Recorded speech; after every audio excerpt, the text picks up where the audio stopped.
Hello everyone, here I have the eBay cheap boat. You can find it everywhere, even on YouTube. If you have a look and you type eBay cheap boat, you're gonna find this one. In today's video I would like to show you how to pair the remote control with the boat.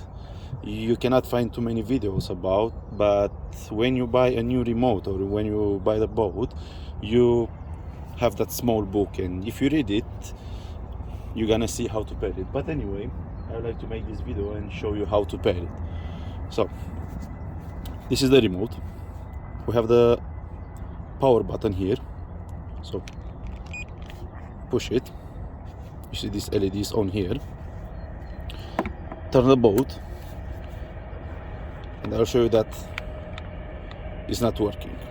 Now what you have to do is turn off the boat. On the remote you have these 5 buttons here.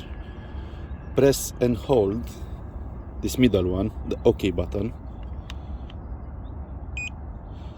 Keep it like that for around 5 seconds, and after 5 seconds, while you keep the button pressed, turn on the boat. After you heard that noise, you saw all the lights flashing. Now the remote is paired with the boat. So look, everything is working. I hope you're gonna find this video useful. Thank you very much and have a nice day.